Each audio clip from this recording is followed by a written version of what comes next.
El Renacimiento fue un movimiento cultural y científico que se inspiraba en la antigüedad clásica grecorromana. Fue la reivindicación del hombre, de su inteligencia y de su capacidad creativa al servicio de la ciencia y el arte en un mundo sometido a la palabra de Dios.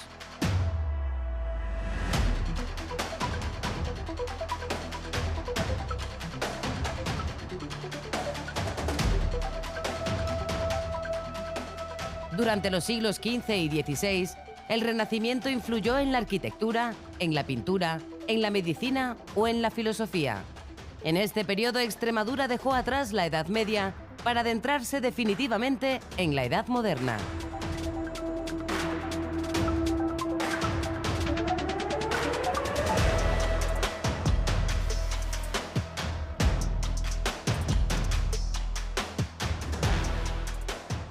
Se amplían las catedrales y se construyen nuevas iglesias.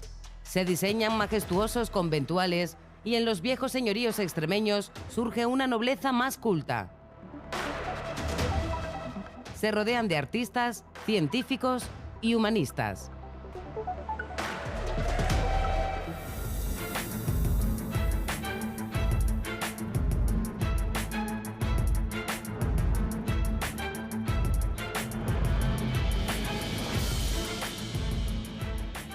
El Renacimiento trajo consigo diferentes manifestaciones artísticas que convivieron y evolucionaron, dando lugar a nuevos estilos.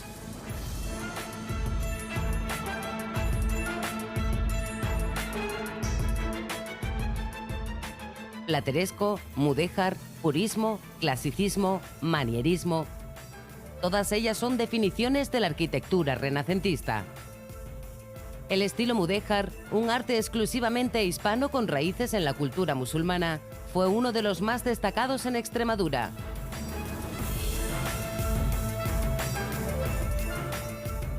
El mudéjar se sustenta en el uso de materiales pobres y propios de la tierra, como el ladrillo y la cal.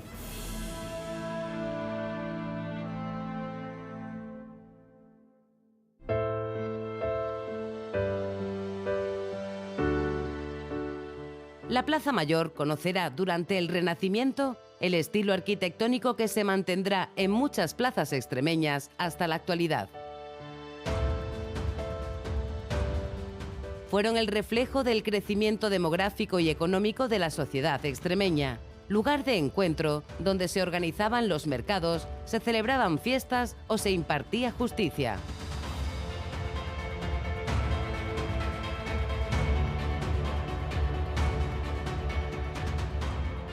Destacan sus arcadas, espacios porticados que nos hablan de una función comercial, como en las plazas Grande y Chica de Zafra, origen de su particular y hoy internacional feria ganadera.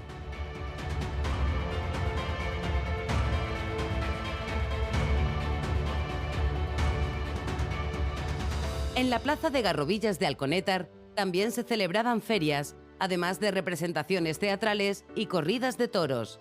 Los balcones de las casas eran improvisados palcos que tenían el derecho de vista, cuya propiedad podía ser independiente de la del edificio.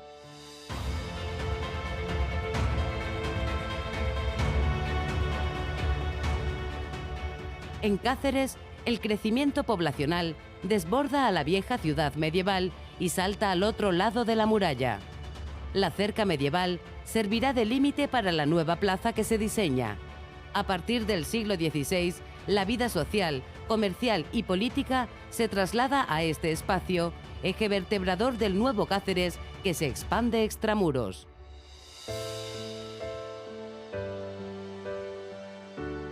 Si en la Edad Media las familias nobles trujillanas levantaban sus palacetes y casas fuertes en la intrincada villa medieval, ahora los nuevos linajes ocupan el espacio placero. La nueva plaza se va a vertebrar en torno a la parroquia de San Martín.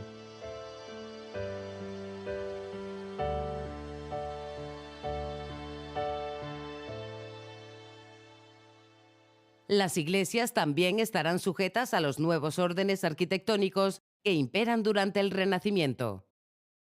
Se desarrolla un modelo de iglesia que consta de una sola nave, con capillas laterales, coro bajo a los pies, transepto de alas cortas y capilla mayor poligonal. Este modelo se va a repetir a lo largo de toda Extremadura y adquiere, por tanto, un gran desarrollo.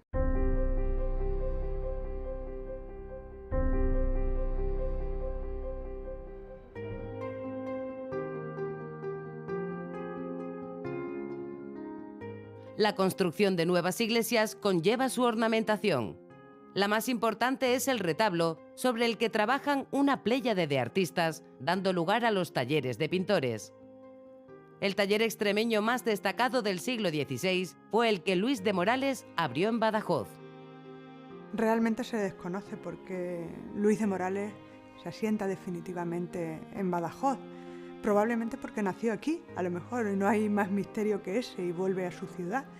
O probablemente vino a hacer algún trabajo puntual y decidió quedarse. Sí sabemos que casa rápidamente con Leonor de Chávez y con ella tendrá 8 hijos en Badajoz. Y es un hombre que tiene negocios, que compra viñas, que compra casas, que vende, que se manejaba muy bien económicamente en ese Badajoz tan brillante y tan pujante.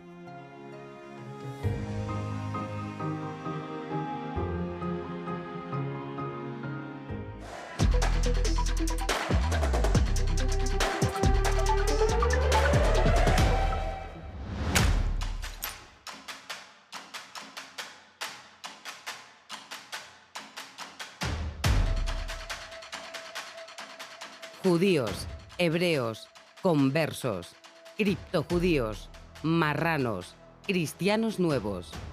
Numerosas definiciones para etiquetar la trayectoria de un pueblo indisoluble de la historia de Extremadura.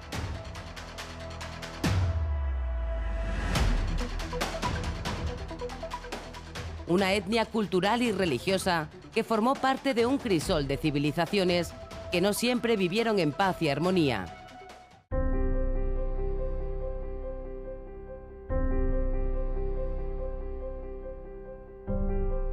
Procedentes de las tierras de Israel, su religión fue la primera monoteísta y en su seno se erigió un nuevo profeta judío, Jesucristo, Dios de los cristianos.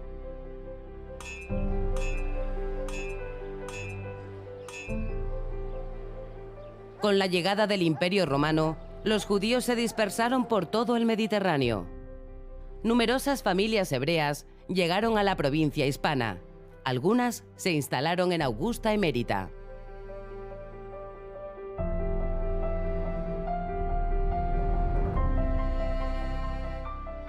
A la vez que se funda Mérida en el año 25, el lugarteniente de Tito, que vive en Mérida, va a pedir repobladores para la ciudad y entre ellos van a venir algunos judíos que proceden de Palestina, de la Siquem bíblica. Esta lápida es la pieza arqueológica judía más antigua que se conserva en Extremadura.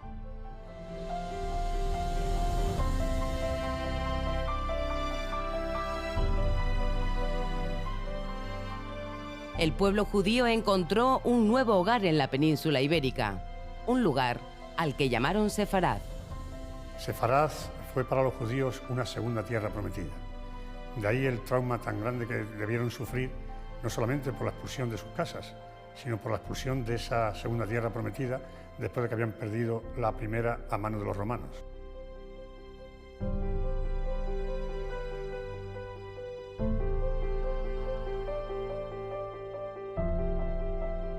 Hubo asentamientos judíos en infinidad de municipios extremeños. De entre todos ellos destacaron en la provincia de Cáceres las aljamas de Plasencia, Trujillo y Coria, y en la provincia de Badajoz las de Llerena, Fregenal de la Sierra y Zafra.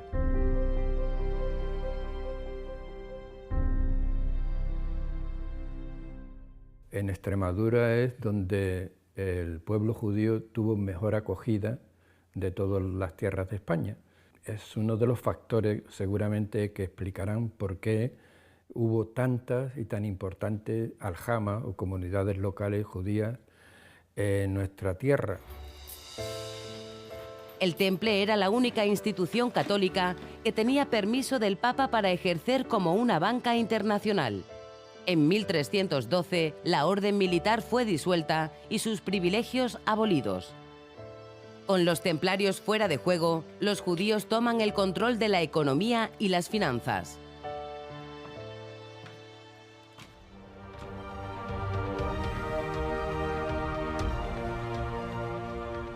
Tras las sangrientas revueltas, a los judíos se les obligó a vivir en barrios delimitados por una cerca, llamados apartamientos. Un siglo después, este confinamiento urbano se llevó a cabo también en Venecia. Allí se les llamó guetos.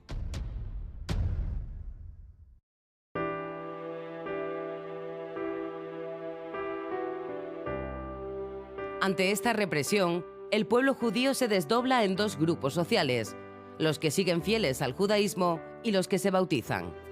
Estos serán llamados conversos o cristianos nuevos. Muchos de estos cristianos seguirán practicando el judaísmo en privado, denominados criptojudíos.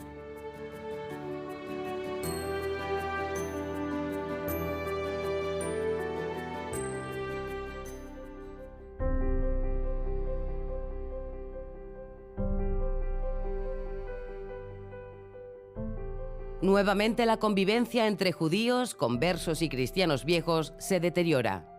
En el año 1465 se publica el Libro del Alboraique, donde se denuncia a los cristianos nuevos, sobre todo de Andalucía y Extremadura, por seguir practicando el judaísmo en privado.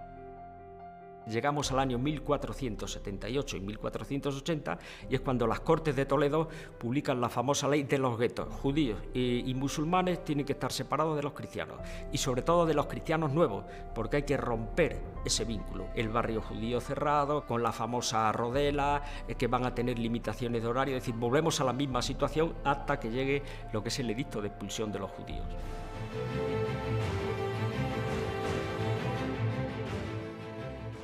A pesar de la buena relación entre los judíos y los reyes católicos, se instaura el Tribunal del Santo Oficio de la Inquisición. Su objetivo era controlar las costumbres de los judíos bautizados, llamados conversos o cristianos nuevos. A partir de la fundación de la Inquisición moderna, pues el primer tribunal que empieza a tener actividad es el de Sevilla, ¿no? Entonces el cardenal Torquemada, que es el primer inquisidor general que se nombra por los reyes católicos, pues nombra sucesivos tribunales. La Inquisición fue instalando tribunales por todo el reino. El único que existió en la actual Extremadura fue el de Llerena.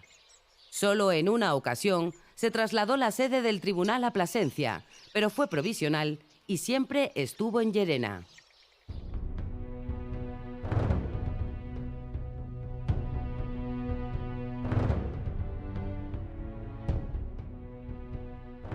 A finales del siglo XV, el monasterio de Guadalupe es uno de los grandes centros científicos y religiosos de Europa. En sus 3 escuelas de medicina se formaban los médicos, muchos de ellos judíos o cristianos nuevos.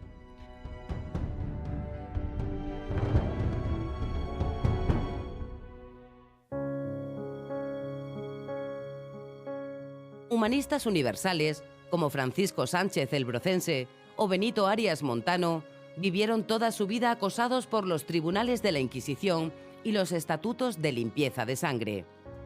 Personajes destacados de la conquista de América a punto estuvieron de quedarse sin embarcar, como Vasco Núñez de Balboa o Hernando de Soto. El cual tuvo que ocultar sus orígenes. Él era Hernando Méndez de Sotomayor, que son apellidos que lo vinculan directamente a los judíos. Tuvo que reconvertirlos en Hernando de Soto, porque si no hubiese tenido muchísimos problemas en su carrera militar.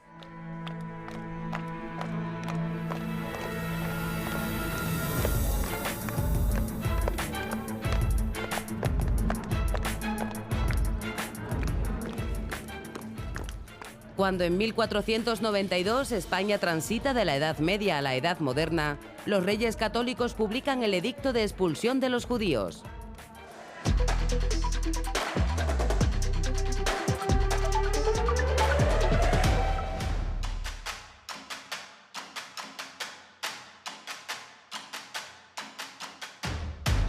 En el siglo XVI, el catolicismo imperante en la península ibérica se enfrenta a una compleja situación social heredada de la coexistencia entre las 3 religiones monoteístas: judíos, cristianos y musulmanes. Los que no acepten el bautismo serán expulsados. Si en 1492 los reyes católicos decretan la expulsión de los judíos, solo 10 años después inician el proceso de expulsión de los musulmanes, también llamados mudéjares. En 1502 se da el edicto de expulsión de los musulmanes, que unos días después, pues se vuelve a revertir, en este caso en la conversión forzosa. Ya no se les permite que se marchen, como había ocurrido con los judíos, sino que se tienen que convertir obligatoriamente, se tienen que bautizar los musulmanes, y a partir de entonces empezaremos a conocerlos como moriscos. Sin embargo, los moriscos siguen viviendo en las costumbres culturales y religiosas musulmanas. Las autoridades cristianas van a poner en marcha un programa de aculturación y de evangelización, conocedores como eran de que esa conversión no había sido sincera, sino que venía motivada por el interés lógico de estas familias de poder mantener sus lugares de residencia, sus familias y sus bienes.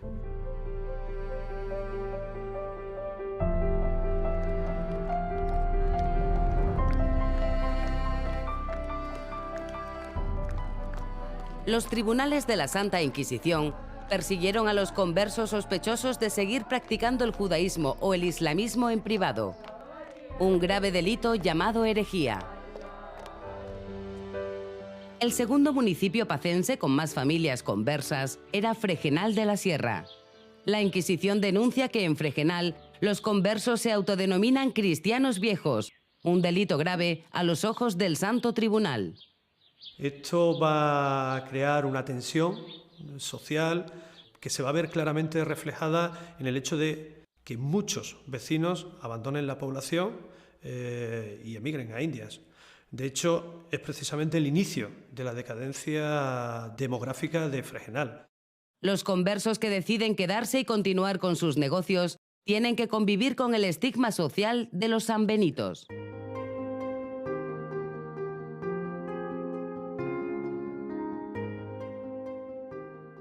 Este acoso al cristiano nuevo se repite en muchas poblaciones extremeñas.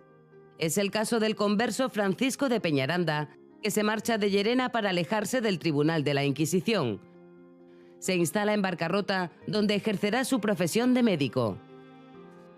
Pasado un tiempo de desarrollar su labor médica aquí, se vuelve, a sentir amenazado, vuelve a sentir la presión de la Santa Inquisición, y es cuando parte al vecino reino de Portugal, que entonces empezaba en Olivenza. Allí desarrolla su labor y es donde se le pierde la pista.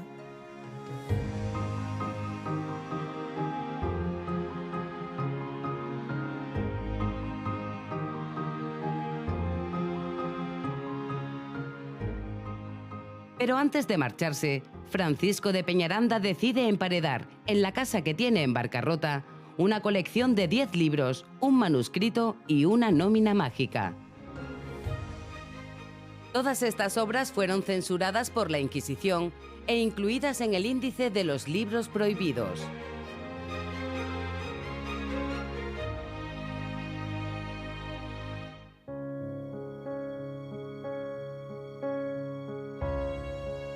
Una de las reivindicaciones de la Reforma era oficiar los textos de la Biblia en el idioma de cada país y no solo en latín, como obligaba la Iglesia Católica. Martín Lutero ya la había traducido al alemán y Casiodoro se lanza a traducir por primera vez la Biblia, Antiguo y Nuevo Testamento, al castellano. Es conocida como la Biblia del Oso por la ilustración de la portada, posiblemente en alusión al taller que la imprimió.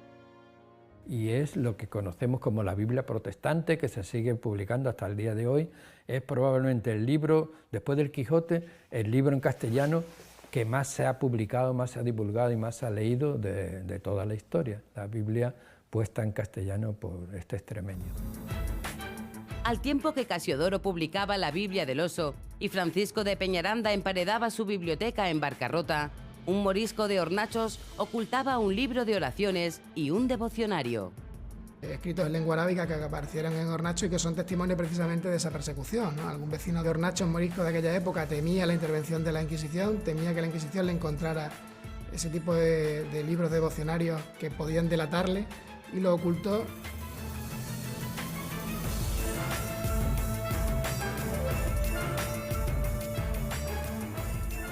Su Majestad el Rey Felipe III decreta, primeramente, que todos los moriscos de este reino, así hombres como mujeres con sus hijos, dentro de los 3 días de como fuere publicado este bando, en los lugares a donde cada uno vive y tiene su casa, salgan de él y vayan a donde el comisario les ordene. La expulsión de los moriscos de España se prolongó 3 años. Valencia y Aragón fueron los territorios más afectados, donde comarcas enteras quedaron casi desiertas y cientos de miles de personas fueron obligadas a embarcar con rumbo a África.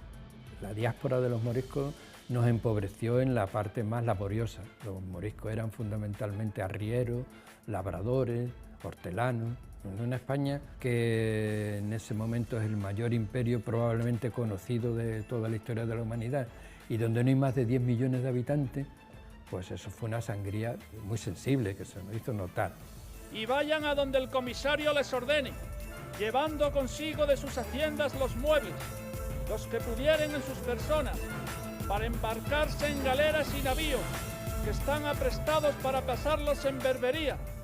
En Extremadura se calcula que fueron unos 12.000 moriscos los que tuvieron que abandonar sus casas.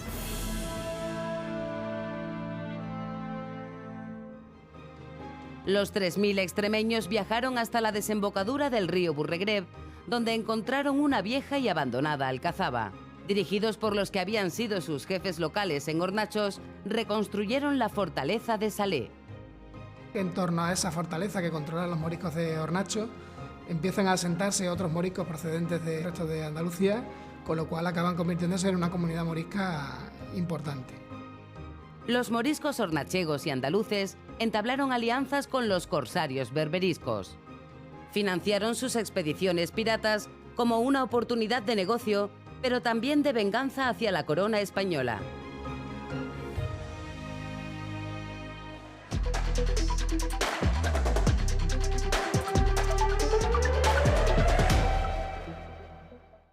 En 1580, Felipe II fue coronado rey de Portugal. Aquel capítulo trascendental de la historia peninsular estuvo precedido por una tragedia familiar que se convirtió en un clásico de la literatura del siglo de oro español. Al rey la hacienda y la vida se ha de dar, pero el honor es patrimonio del alma, y el alma solo es de Dios.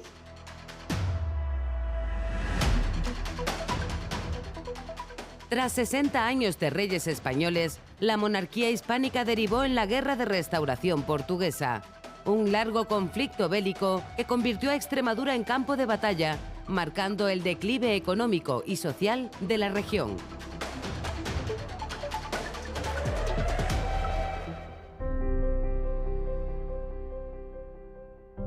Los matrimonios de conveniencia entre las familias que reinaron en la península ibérica en ocasiones generaron complejas disputas por la sucesión al trono.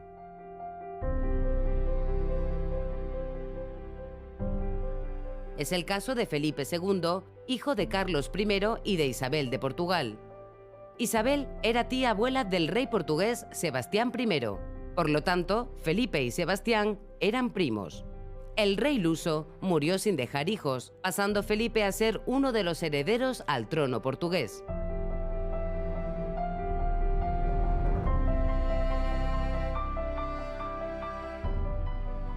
Para conseguirlo, el rey solicita los servicios del prestigioso humanista extremeño Benito Arias Montano, para que, como experto jurista, reclame sus derechos dinásticos.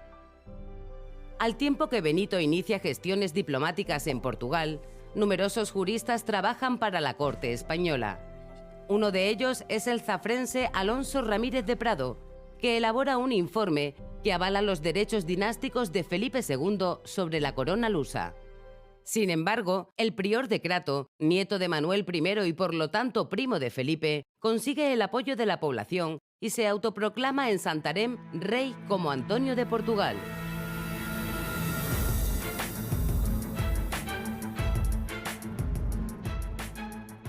Ante el fracaso de las gestiones diplomáticas, Felipe manda a organizar un ejército que se concentra en Badajoz. En los llanos de Cantillana decir, todos los llanos que hay entre el Cerro de San Cristóbal y donde está ahora el río Évora, ahí se organizó un ejército de casi 40.000 soldados. Desde Badajoz parte el ejército español en dirección a Lisboa. Cerca de la capital se produce una batalla en el municipio de Alcántara, donde las tropas españolas derrotan a las portuguesas. Ese mismo año, Felipe es coronado rey de Portugal.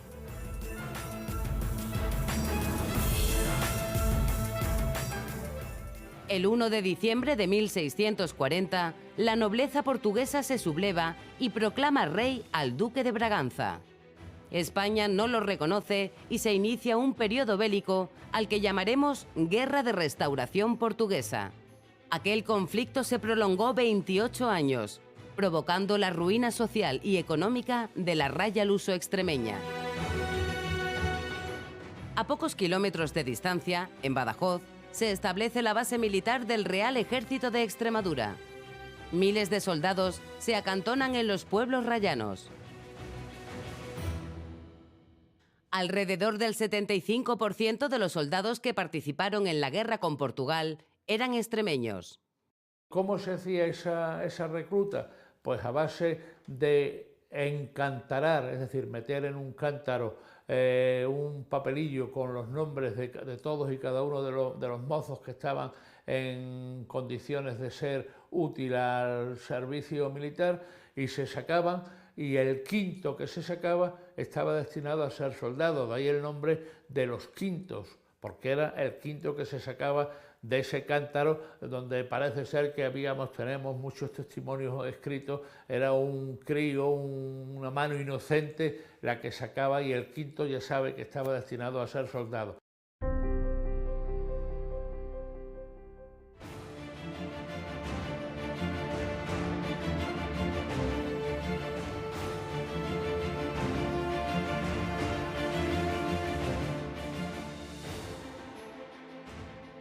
Estas construcciones que levantan los portugueses van a cambiar la fisonomía de las fortificaciones medievales. Los viejos castillos son muy vulnerables a la artillería, que durante el siglo XVI está conociendo un avance importante en precisión y capacidad destructiva.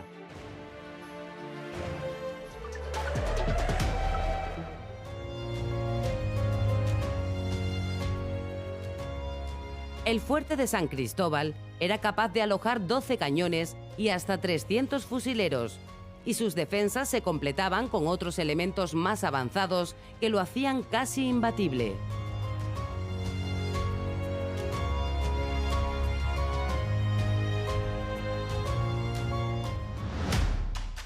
En esta larga guerra, la población ha conocido a un agresor insólito, su propio ejército. Soldados y mercenarios que roban, violan y extorsionan a los vecinos, que además están obligados a darles alojamiento en sus casas. Don López de Figueroa.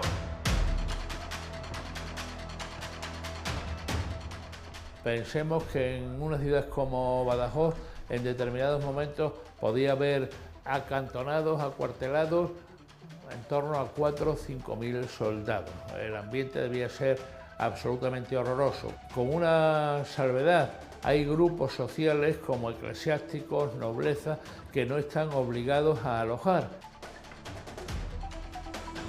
Mil gracias, señor, os doy por la merced que me hicisteis de excusarme. La convivencia en las ciudades es insostenible. La tropa generaba infinidad de conflictos sociales y las familias huían dejando a los pueblos en la ruina. Estos episodios se repiten tanto en Extremadura como en el Alentejo portugués. A quien tocara, ni un soldado menor, solo un pelo de la ropa, por vida del cielo, que yo lo ahorcara. A quien se atreviera a un átomo de mi honor, por vida también del cielo, que también la ahorcara yo. Sabéis que estáis obligados a sufrir, por ser quien soy, estas cargas. Con mi hacienda, pero con mi fama, no. Al rey, la hacienda y la vida se ha de dar, pero el honor es patrimonio del alma, y el alma solo es de Dios.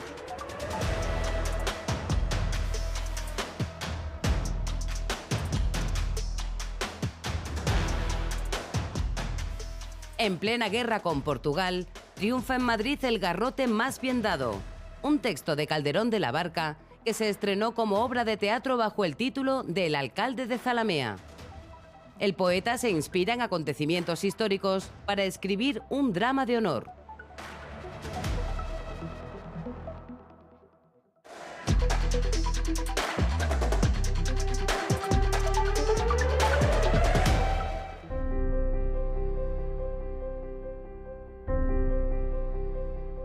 Tras los primeros años de guerra, el conflicto entró en un proceso de tensa calma, solo rota por intermitentes incursiones en territorio enemigo, llamadas razzias. Las incursiones portuguesas en Extremadura no se limitaron a La Raya y sus acciones llegaron hasta Segura de León o Medellín. Las razzias heredadas de la Reconquista son un tipo de incursión militar que se basa básicamente en un desgaste económico y un desgaste moral del enemigo. Este tipo de incursiones significó toda la mitad del conflicto. A todos estos desastres económicos y sociales que provocaba una guerra interminable, se suma la situación territorial de Extremadura, un espacio geográfico sin cohesión política, dividido por las órdenes militares, los señoríos y las diócesis católicas.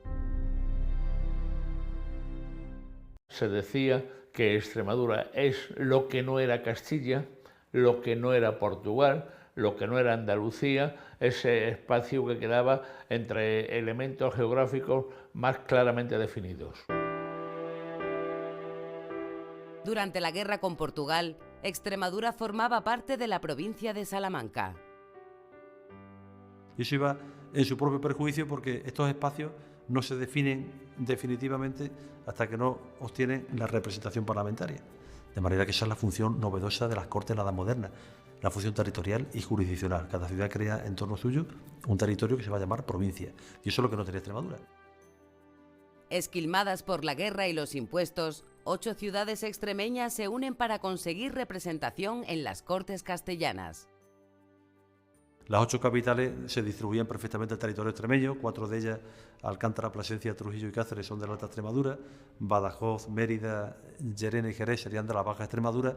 Las que más se preocuparon por desarrollar la negociación fueron Mérida, Badajoz, Trujillo y Plasencia, también con la intervención a veces importante de Cáceres. Esas 5 se puede decir que fueron el núcleo duro del voto en corte, pero también muy importante porque eran ciudades que tenían sus corresponsales en Madrid.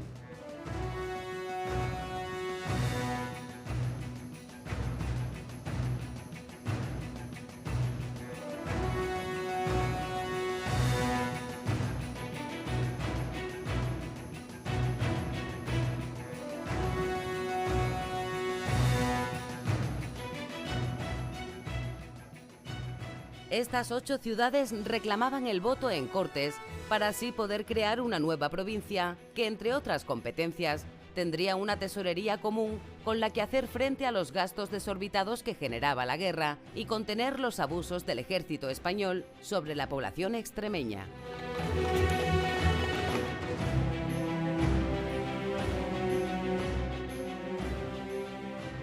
Estos destacados políticos y militares extremeños utilizaron la situación que vivía la región, que estaba sosteniendo casi en solitario la guerra contra Portugal, como justificación para reclamar la creación de una nueva provincia.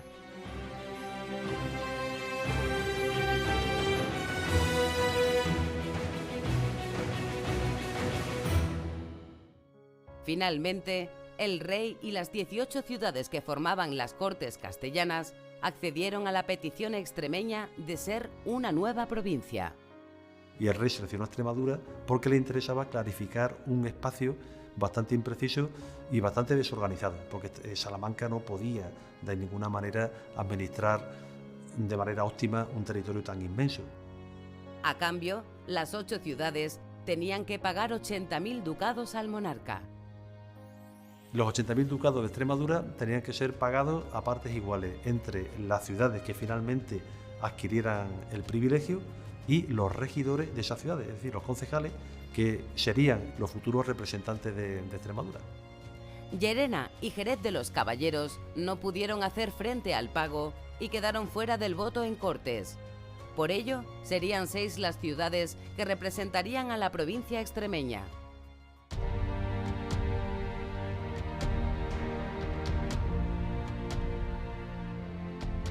El 30 de junio de 1655 nace en mitad de una guerra que arrasa campos y villas y empobrece a gran parte de la población, la nueva provincia de Extremadura. Fue muy importante para Extremadura el voto en corte porque ir al Parlamento castellano no solamente era mandar procuradores que debatieran los asuntos generales de la monarquía y votar los servicios, sino que también tenía el interés territorial. Se creó la provincia de Extremadura y se dotó a los agentes políticos de la provincia, es decir, a las ciudades, de un elemento de cohesión interna.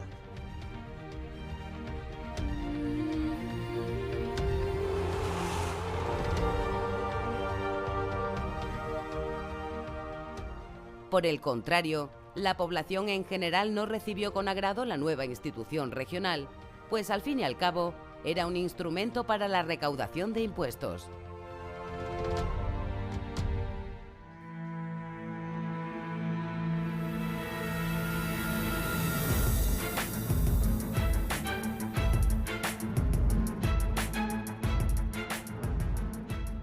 Los castellanos organizaron una primera expedición militar con el objetivo de neutralizar Olivenza.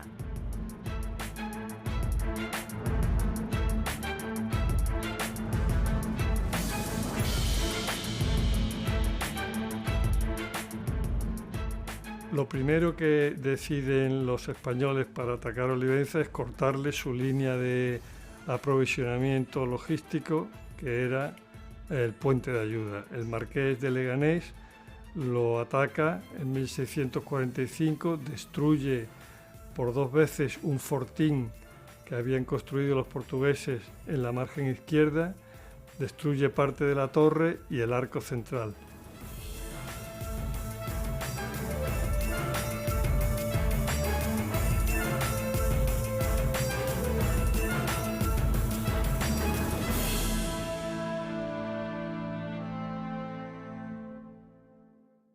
A pesar de perder la comunicación con Portugal por Puente Ayuda, Olivenza consiguió resistir más de una década gracias a sus fortificaciones abaluartadas. Será el duque de San Germán, noble casado con la condesa de Puebla del Maestre, quien tome el mando del ejército de Extremadura y bajo sus órdenes se organice un asedio a Olivenza. Hubo un ejército de socorro que se envió para intentar levantar el sitio del duque de San Germán, pero ese ejército decidió atacar Badajoz para obligar a levantar el sitio de Olivenza. Estaba al frente del conde de San Lorenzo. El conde de San Lorenzo fracasó por 2 veces en el asalto contra Badajoz y al final quedó también aislado con el Guadiana a su espalda y se fracasó en los 2 objetivos, en conquistar Badajoz y en levantar el sitio de Olivenza.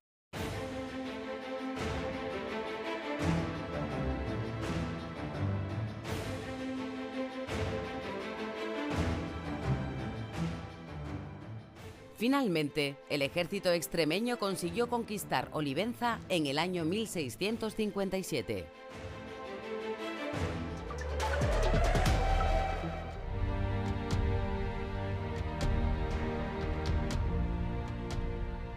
Con el fin de la sublevación en Cataluña, la guerra con Portugal entra en la última de sus etapas. A pesar de que el ejército de Extremadura fue reforzado con tropas procedentes de Flandes e Italia, Portugal infligió 3 importantes derrotas a los españoles en las batallas de Elvas, Ameixial y Villaviciosa, todas en el Alentejo portugués. Así le escribía un consejero al rey Felipe sobre los desastres de la guerra. Portugal destruyó la flor de España, lo mejor de Flandes y lo granado de Extremadura. Vergonzosamente nos retiramos dejando 8 millones que costó la empresa, 8.000 muertos, 6.000 prisioneros. Cada día espera vuestra majestad que se gane, y cada día sepa vuestra majestad que se pierde.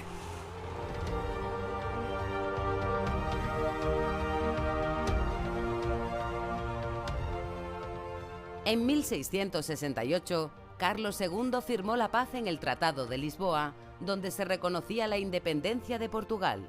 En el tratado, España tiene que devolver Olivenza y Portugal hace lo mismo con Valencia de Alcántara.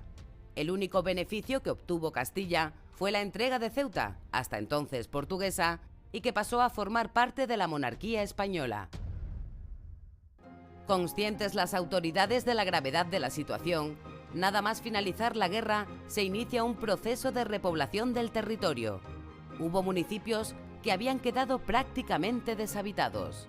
Y a partir de ese año pues hay un proceso de repoblación en el que participaron también portugueses, familias portuguesas vinieron a repoblar algunos lugares de la raya, como es el caso, por ejemplo, de Villanueva del Fresno, incluso Cheles también.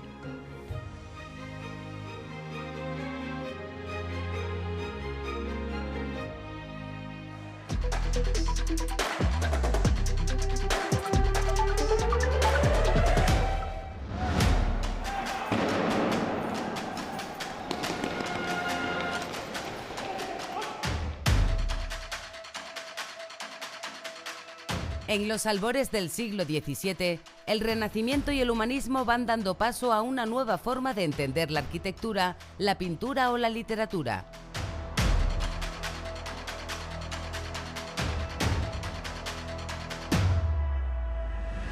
Se abre camino el barroco, un movimiento cultural y religioso que se desarrolló a lo largo de 150 años. Surgieron nuevas formas y estilos cargados de exuberancia e ingenio.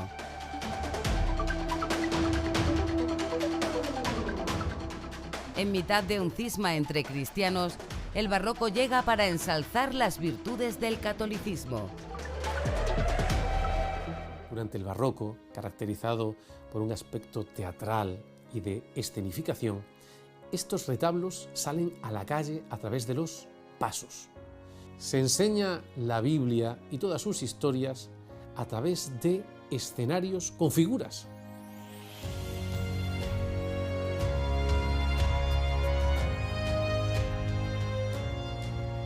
A diferencia de los protestantes, que celebraban el culto en el idioma de cada país, la Iglesia Católica seguía ofreciendo la liturgia en latín y esto la hacía incomprensible para el pueblo. Por ello, los escenarios con figuras a tamaño natural se convirtieron en un gran atractivo para los vecinos que, animados por la Iglesia, los sacaban a la calle en procesiones.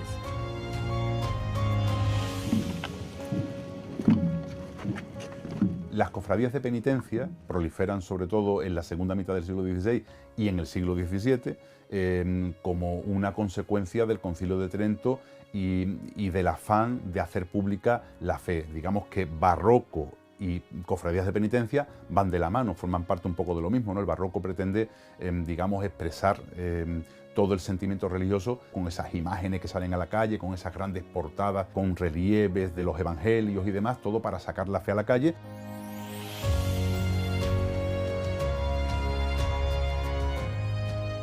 Y dentro de las procesiones se organizan a través de cofradías. Multitud de cofradías utilizan un santo, utilizan a una virgen y quieren mostrarse públicamente a través de procesiones que generalmente se hacen en la Semana de Pasión, en la Semana Grande, en la Semana Santa.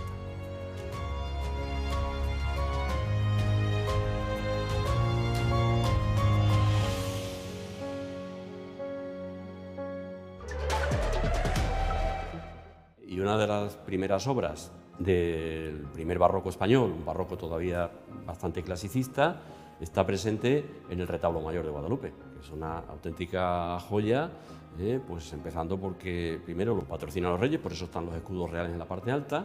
En segundo lugar, el tracista del retablo mayor de Guadalupe no es cualquiera, sino precisamente el maestro real Juan Gómez de Mora, probablemente el mayor arquitecto del entorno cortesano de la primera mitad del siglo XVII en España. Y luego el retablo se complementa con las magníficas esculturas de otro escultor cortesano, Giraldo de Merlo. Es uno de los mejores escultores que había en la corte, ¿no? Una obra que se inicia en 1614 y que es verdaderamente uno de los primeros vehículos, por así decir, del barroco en el norte de Extremadura. Por ello, la comunidad religiosa, en un intento de devolver al monasterio guadalupense su popularidad histórica, planifica la ejecución de una gran sacristía, una obra monumental que unifica los criterios artísticos del barroco.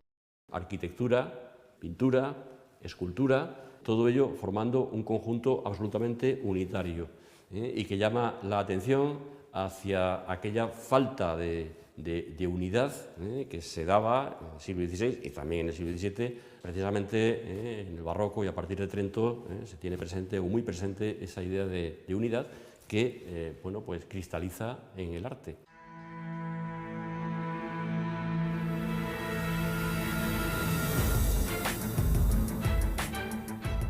La sacristía suele ser un espacio reducido donde el sacerdote guarda las ropas y los objetos litúrgicos. Sin embargo, la de Guadalupe se planifica con unas dimensiones extraordinarias, con el objeto de dar cobijo a una escuela de novicios, donde se enseñaba realmente la catequesis a los novicios que pretendían entrar como frailes en la orden jerónima. Y esa es la razón, una de las razones fundamentales de que estén ahí los cuadros de Zurbarán, porque precisamente nos presentan a una serie de jerónimos que habían sido ejemplares en su vida y en sus virtudes.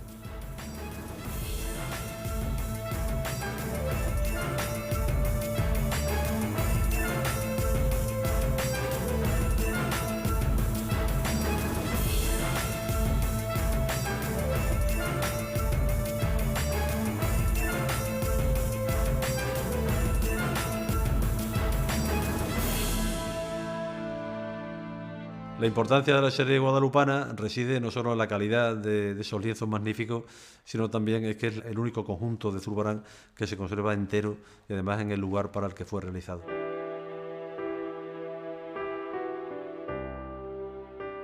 Francisco de Zurbarán fue uno de los más importantes pintores del barroco español. Destacó sobre todo en la pintura religiosa con sus famosos claroscuros, siendo la Iglesia el principal cliente, pues era el estamento que más producción artística demandaba. Zurbarán no es un caso aislado, la mayoría de los artistas, de los pintores, trabajó para la Iglesia, pero quizá ninguno tanto como Zurbarán. La auténtica especialidad, por tanto, de él era la pintura religiosa. Se le ve un pintor, si no excesivamente culto en materias teológicas, pero sí muy cuidadoso de manera que sabe elegir perfectamente los tonos, los colores, los objetos litúrgicos que acompañan a una situación determinada. En ese sentido, pues se puede decir que Zurbarán se documentaba bastante bien para sus obras y procuraba ser siempre muy fiel a los encargos. En 1617, el pintor fuentecanteño se instala en Llerena, una de las principales ciudades de la Extremadura del 17. Al poco de llegar, recibe los primeros encargos. Establecido en Sevilla, Zurbarán recibe el encargo del monasterio de Guadalupe para realizar los 8 lienzos de la sacristía.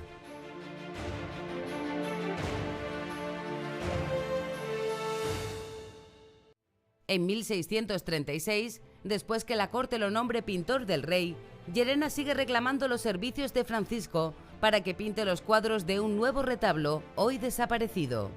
El retablo tarda 10 años en consagrarse, en terminarse, y Zurbarán hace las pinturas de ese retablo. Solamente se conserva el Cristo que hoy está en la capilla de San Juan de la iglesia de la Granada, que según la máxima especialista Odil de Lenda es el segundo mejor Cristo de toda la serie que hizo durante su vida.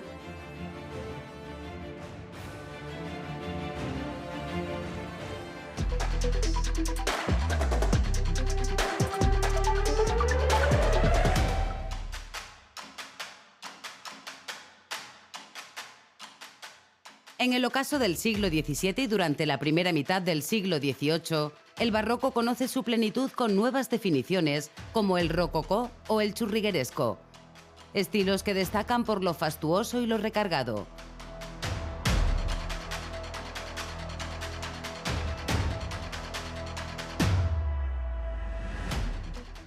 Una expresión íntimamente ligada con la realeza y la religión, y que en Extremadura se manifestó en monumentales retablos de catedrales e iglesias.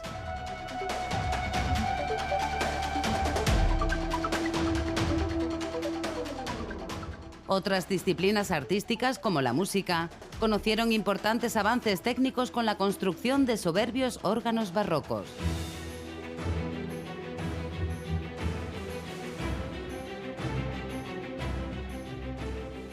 Durante los años de construcción del Camarín de Guadalupe, una familia de arquitectos y escultores de Salamanca están popularizando un estilo abigarrado y monumental al que se denominó churrigueresco. Desde la Catedral de Plasencia se reclama a los Churriguera para que diseñen un retablo con el que honrar a la Virgen del Tránsito, una de las pocas vírgenes muertas existentes en España.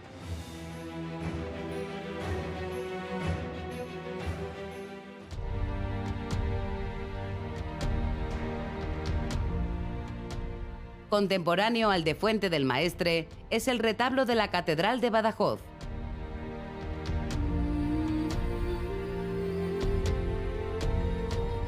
Es una obra de muy avanzado el siglo XVIII, es una época del barroco churrigueresco más recargado, está lleno de adornos, de columnas, de florituras, de róleos, con una imaginería magnífica.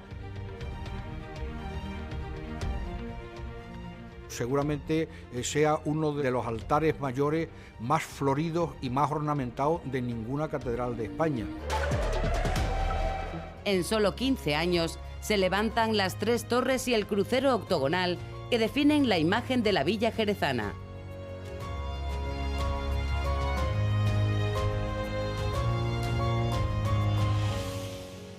Hay que pensar qué debía estar sucediendo en Jerez de los Caballeros durante ese periodo de 15 años para que 3 torres de ese tamaño y ese tambor que hay en Santa María se levantaran. Hay que pensar las cuadrillas de albañiles que venían trabajando, la cantidad de carpinteros que había en torno para el andamiaje para estas obras, los carros que se debían solicitar, que debían mandar arrieros a Sevilla para traer toda esa producción de cerámicas y de colores para poder decorar las obras. Hay que pensar en la cantidad de libros que tenían que tener, de tratados que tenían que tener, muchos que los van reinterpretando como ellos van deseando para dar ese aspecto.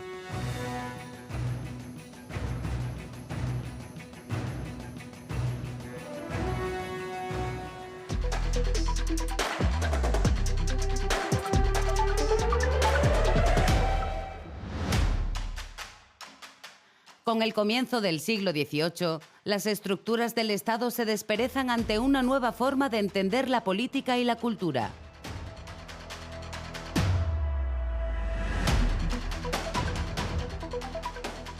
Los vientos de la modernidad procedentes de Europa van depositando entre las clases dirigentes españolas los preceptos de la Ilustración. Una filosofía que combatía la ignorancia, la superstición y la tiranía para construir un mundo mejor, pero manteniendo el poder absoluto del rey. Era todo para el pueblo, pero sin el pueblo. En el año 1700 muere Carlos II sin dejar descendientes, finalizando así el reinado de los Austrias en España. La sucesión recae en Felipe V, un duque francés perteneciente a la familia Borbón.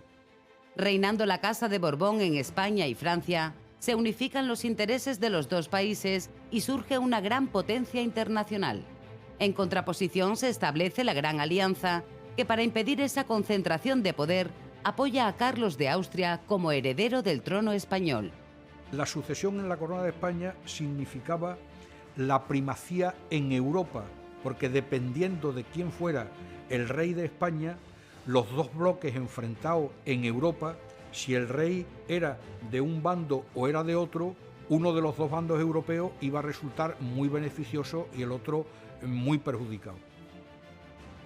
En 1701 se declara la guerra conocida como de Sucesión Española y que se extendió por Centroeuropa. El archiduque Carlos instaló su cuartel general en Lisboa, desde donde pretendía invadir España y alcanzar Madrid. Se barajan diferentes caminos por los que penetrar en Castilla, teniendo en cuenta las defensas existentes en la frontera y las dificultades orográficas del terreno. Y esas condiciones se daban mejor en nuestra tierra que en cualquier otra de la raya, porque en otros lugares de la raya estamos hablando de montañas, de grandes valles y al mismo tiempo de alejamiento de los centros de poder. En 1706, tropas portuguesas, británicas y holandesas inician un asedio sobre Alcántara. La ciudad solo consiguió aguantar 6 días los intensos bombardeos. Pero para poder avanzar hacia Madrid, se hacía imprescindible conquistar Badajoz. A su vez, los españoles hostigaban las plazas fuertes de Elvas y Campomayor. Este movimiento masivo de tropas en un espacio tan reducido acabó provocando la decisiva batalla de la Gudiña, que se hace en la finca de la Gudiña, que es donde ahora está el centro del Faro, y esa zona por los dos lados del río Caya es lo que se llamaba entonces la dehesa de la Gudiña, y ahí los españoles le infligen una gran derrota a los anglo-portugueses.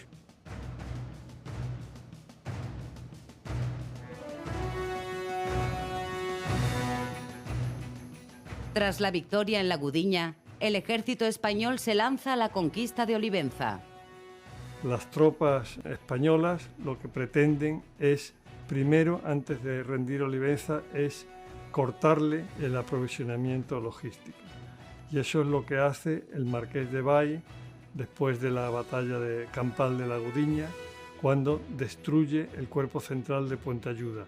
Los 6 arcos centrales del puente fueron minados y después volaron por los aires impidiendo el abastecimiento de Olivenza.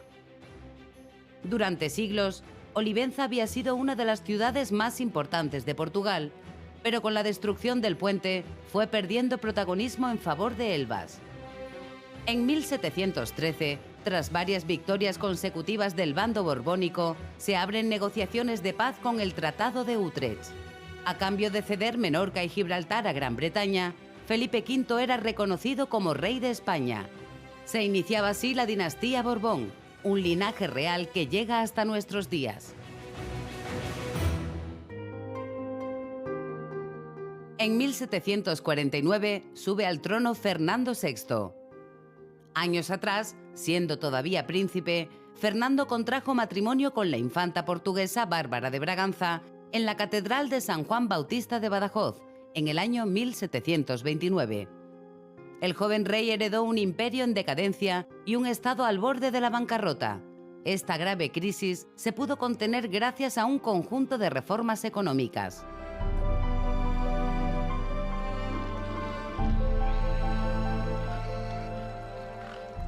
Una de las actividades que más beneficios económicos producían en Extremadura eran las ferias ganaderas y comerciales. A lo largo del año, alrededor de 50 se celebraban en las villas de la región. Si lo comparamos con las regiones limítrofes, con Salamanca, Toledo, Ciudad Real, Extremadura no solo duplica, cuadruplica el número de ferias. En este nivel de las ferias hay 2 tipos, las ferias menores y las ferias mayores, que son 3, la de San Juan y la de San Miguel de Zafra y la de Trujillo. La Feria de Trujillo fue la más importante de Extremadura a lo largo de todo el siglo XVIII. Su volumen de negocio y el número de cabezas de ganado triplicaba a la Feria de Zafra, que era la segunda en importancia regional. Un año antes de que se publicara la Enciclopedia Francesa, el llerenense José de Hermosilla redactó uno de los más importantes tratados de la cultura arquitectónica española. Su título, Arquitectura Civil. Su proyecto más emblemático fue la gran reforma urbana que se efectuó en el Madrid del siglo XVIII, el Paseo del Prado. José de Hermosilla fue el responsable del diseño de la gran avenida que con el andar de los años iría completándose con fuentes, jardines y edificios emblemáticos. En Extremadura, el más destacado centro científico era el Real Monasterio de Guadalupe. Desde mediados del siglo XV tenía autorización papal para ejercer la medicina y la cirugía, y hasta el siglo XIX mantuvo activo 3 hospitales diseminados entre las calles de la Puebla.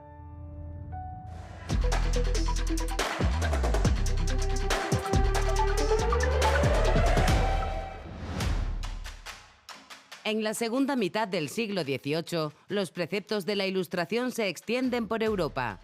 En una sociedad analfabeta, se legisla contra la superstición y se fomenta el conocimiento y la razón con el objetivo de contribuir a un mundo mejor, sentando así las bases del Estado moderno.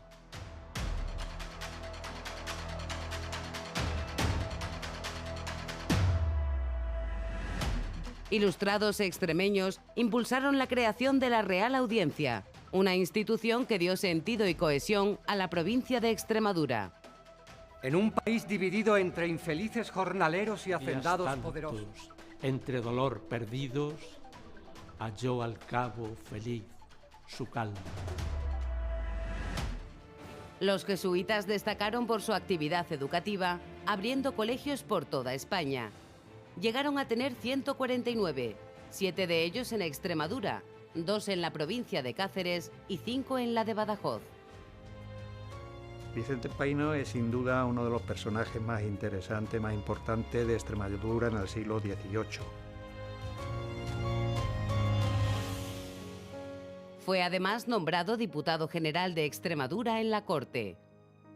Una figura por la cual tenían que pasar todos los asuntos relacionados con Extremadura, tanto de Extremadura en dirección a Madrid como los asuntos de Madrid relacionados con Extremadura. Todos precisaban antes pues que el diputado emitiera su opinión. Y su gran obra fue defender a Extremadura en un pleito larguísimo contra la Mesta.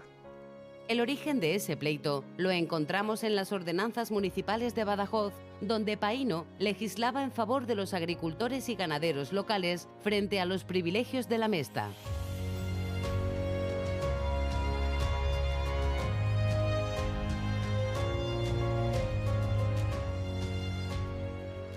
La Mesta era quizás la organización privada más poderosa que había en España.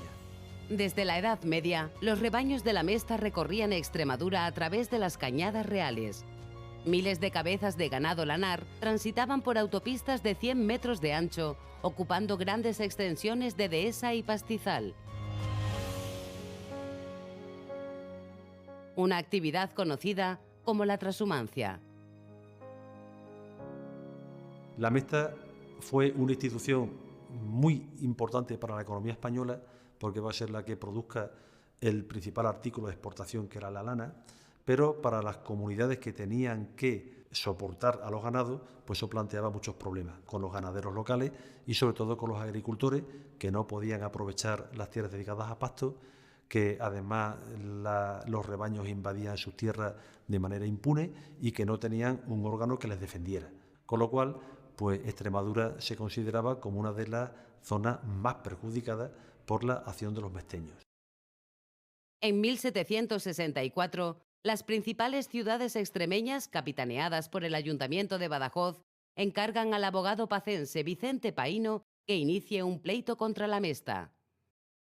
Vicente Paíno y Hurtado, a quien yo considero uno de los extremeños más importantes de nuestra historia, un abogado pagado por toda la provincia, no solo por las capitales extremeñas del voto en corte, que son las que llevan la iniciativa, sino que consiguen que se implique todos los pueblos de Extremadura y todos contribuyan de alguna forma a pagar a ese abogado. Si hubo un periodo realmente ilustrado en España, fue el del reinado de Carlos IV, precisamente, ¿no?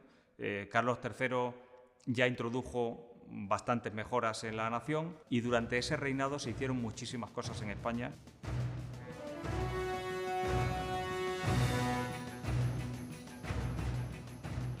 Durante el reinado de Carlos IV se hará realidad el sueño de Vicente Paíno, dotar a la provincia de un tribunal de justicia.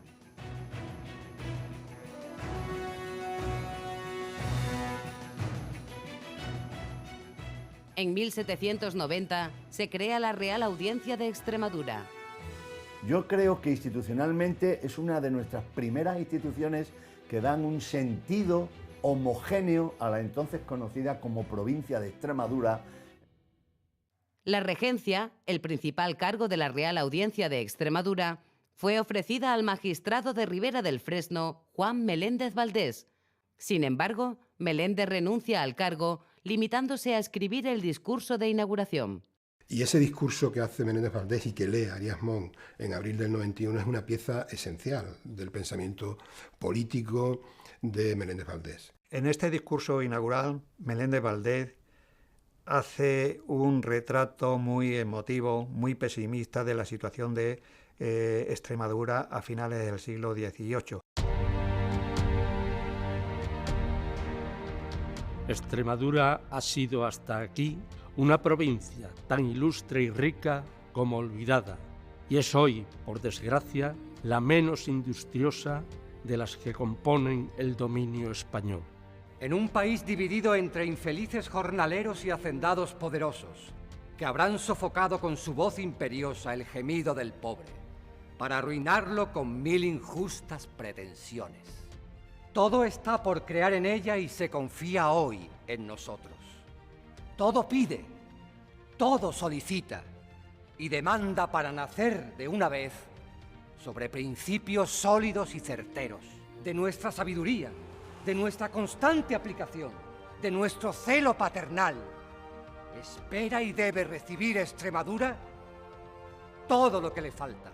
Montes y malezas espantosas ocupan terrenos preciosos y extendidos, que nos están clamando por brazos y semillas para ostentar con ellas su natural feracidad y alimentar a millares de nuevos pobladores. Y hoy, yo lo he dicho muchas veces, hoy sería una pieza suscribible por un partido progresista, sin duda, que es consciente de que una región, una provincia, como se llamaba entonces, como la de Extremadura, no puede desarrollarse sin comunicaciones, sin buenas escuelas, etc. Él aboga por las comunicaciones para que esta región se desarrolle. Leer eso después de más de 200 años llama la atención, ¿no? Dada la situación que todavía en muchos casos estamos sufriendo en Extremadura por esa falta de comunicación. Entonces es una pieza esencial.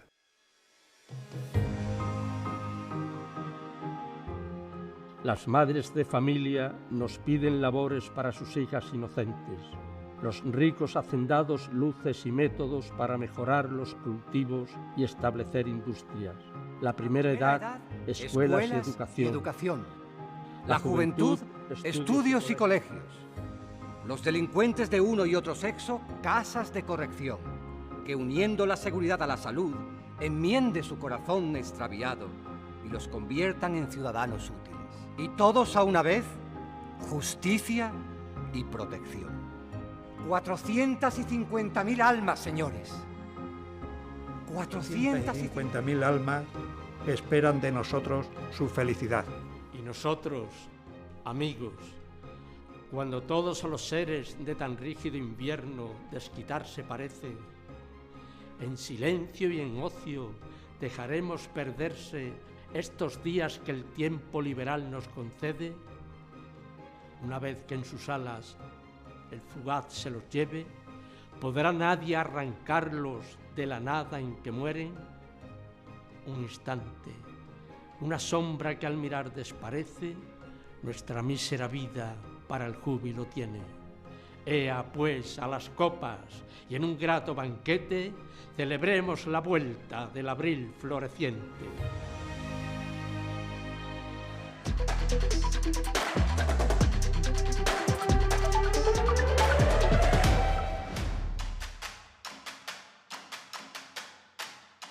En los primeros años del siglo XIX, Extremadura conocerá al extremeño que más poder acaparó en la historia de nuestra región.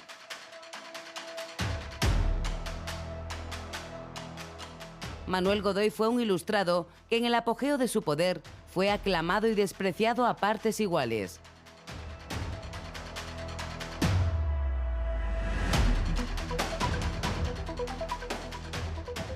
El final político de Godoy es el final de una época a la que hoy conocemos como el Antiguo Régimen.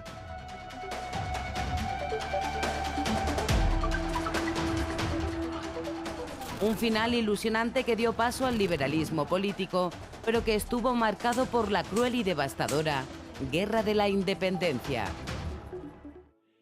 Carlos IV encarga la gestión del Estado al pacense Manuel Godoy, un joven que no pertenecía a la nobleza castellana. Los reyes trazan un ambicioso plan de ascensos para Godoy para equipararlo a la aristocracia que habitualmente ostentaba el poder. Tienen que convertirlo en aristócrata. A partir de ahí, ese ascenso tanto en el ejército como en la aristocracia. Hacía años que los reyes habían incluido a Godoy en su círculo de amistades, desde que el extremeño formara parte de la escolta real. Conoce a los reyes a través de un incidente anecdótico. Él sufre una caída del caballo siendo escolta de los entonces príncipes de Asturias todavía, y a partir de ahí nace una amistad que llega a ser una amistad íntima.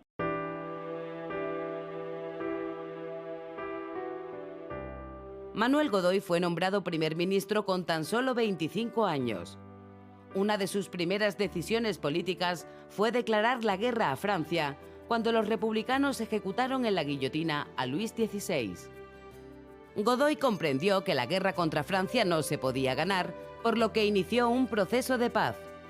El éxito de las negociaciones agradó a Carlos IV, que creó un nuevo título para su fiel amigo, Príncipe de la Paz.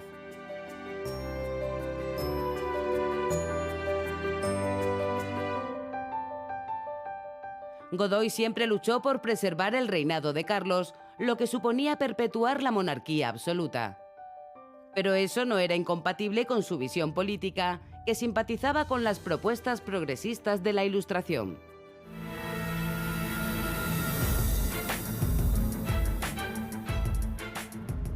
Desde Francia, los ejércitos del general Napoleón Bonaparte han invadido algunos países europeos.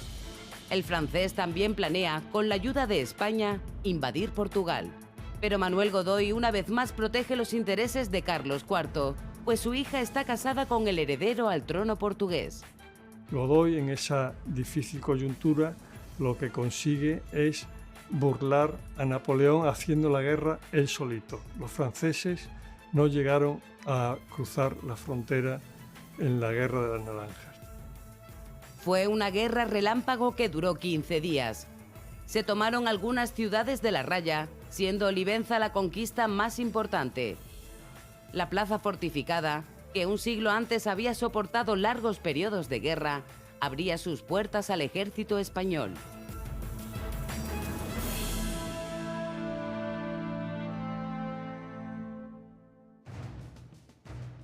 Napoleón forzó una alianza franco-española contra Inglaterra.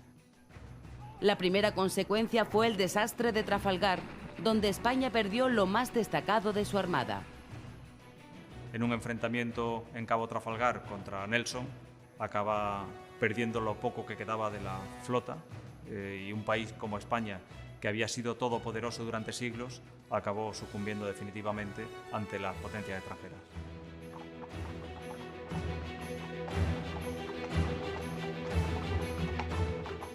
Para contrarrestar el fracaso de Trafalgar, se acuerda la invasión de Portugal, que de nuevo se alía con los ingleses.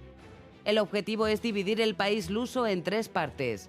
Una de ellas se bautizaría como Principado de los Algarbes, y Godoy sería el rey de este nuevo estado. El plan de invasión de Portugal podía ser de 2 formas. O dejamos que Francia invada Portugal y se la quede, o nos la repartimos. Al tiempo que un ejército francés atraviesa la península para invadir Portugal, un segundo contingente de más de 60.000 hombres se despliega por las principales ciudades españolas. La intención de Napoleón no es otra que invadir toda la península. El príncipe Fernando aprovecha la ocasión para destronar a su padre y destituir a Godoy tras las revueltas del motín de Aranjuez. Carlos abdica en su hijo, que es coronado como Fernando VII, pero Napoleón obliga a los Borbones a renunciar a la corona de España. Con los franceses en el poder, Carlos IV y Manuel Godoy son enviados a Francia y ya nunca volverán a España. Sobre el extremeño se ceñirá una leyenda negra que se ha dado por verídica hasta bien entrado el siglo XXI.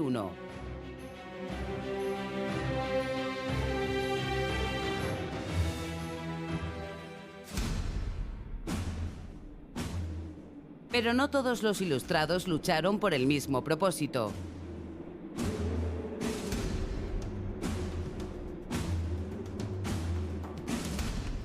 Unos, los liberales, veían la ocasión de acabar con la monarquía absoluta para, imitando a franceses o ingleses, sustituirla por una república o por una monarquía parlamentaria.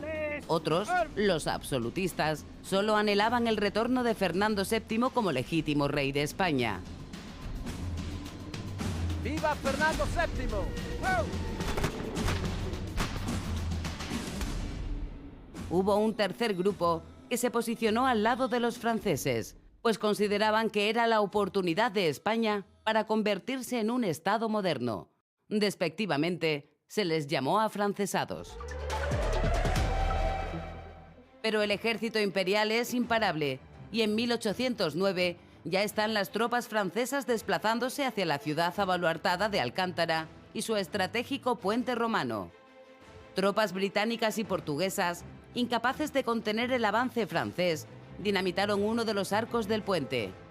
Episodio similar sucedería río arriba, cuando el ejército de Extremadura decide volar el puente de Almaraz con el mismo propósito.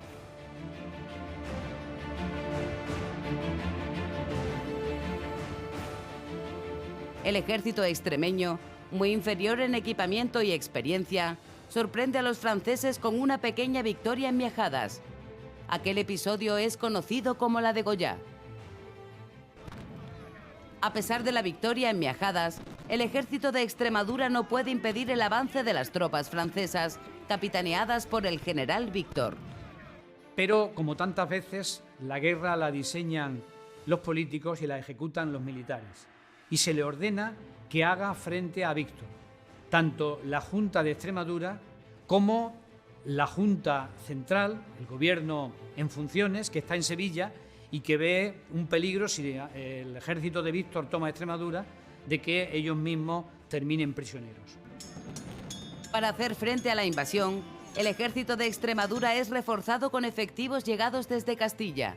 Finalmente, se consiguió reunir a más de 20.000 hombres que se concentraron en las vegas del río Guadiana.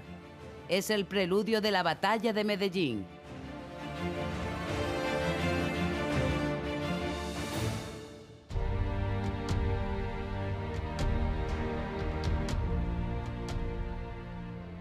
En la batalla de Medellín, el ejército de Extremadura sufrió una terrible derrota, donde se calcula que murieron más de 10.000 hombres. Está considerada la batalla más sangrienta de la historia de España hasta ese momento.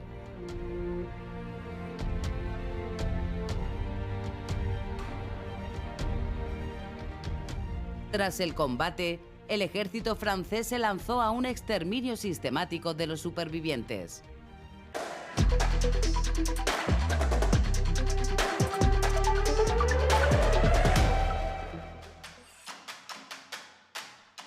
En 1810, España está bajo el control de Napoleón. Solo la ciudad de Cádiz permanece libre del invasor francés. Allí es donde se organiza el gobierno de la nación y por ello coincidirán un destacado grupo de liberales extremeños que darán forma a la primera Constitución española.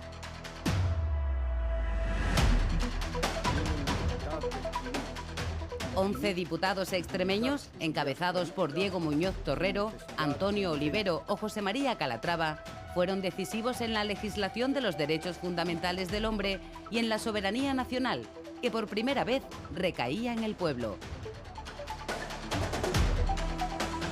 Sentaron las bases del Estado moderno.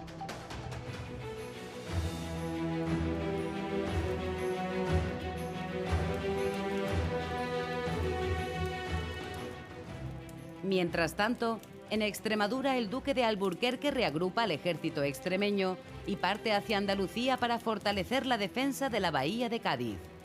La rápida gestión del duque fue decisiva para detener el avance francés. Esto permitió a la regencia convocar a las Cortes. Allí estaban representadas todas las provincias españolas y las colonias de América y Filipinas. A la provincia de Extremadura le correspondían 12 diputados.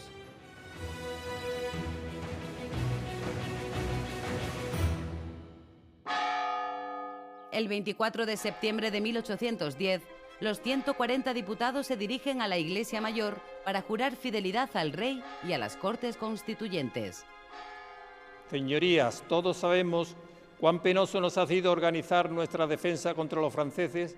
Por eso hoy aquí, reunidos en este templo de esta histórica isla de León, único reducto libre de nuestros enemigos, venimos a confirmar nuestro juramento a nuestro amado don Fernando VII, sin omitir sacrificio alguno para liberarlo de sus opresores.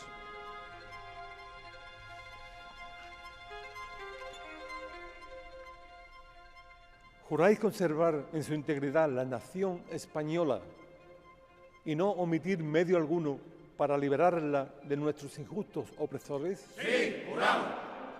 ¿Juráis conservar a nuestro amado soberano, el señor don Fernando VII, todos sus dominios y hacer cuantos esfuerzos sean posibles para sacarlo del cautiverio y colocarlo en el trono? ¡Sí, juramos! No estaba en la mente de muchos de aquellos diputados poner en marcha un proceso político constitucional que en la práctica limitaba el poder del rey, al que habían jurado una lealtad inquebrantable.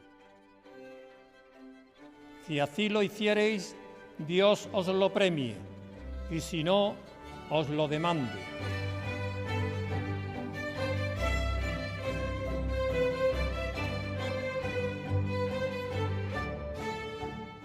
Nada más comenzar la sesión y después de elegido presidente, toma la palabra un diputado extremeño, Diego Muñoz Torrero, que pronunciará un discurso muy enérgico, breve, pero sin embargo muy convincente. Conveniente será decretar que las Cortes Generales y Extraordinarias están legítimamente instaladas, que en ellas reside la soberanía y que conviene dividir los tres poderes, legislativo, ejecutivo y judicial.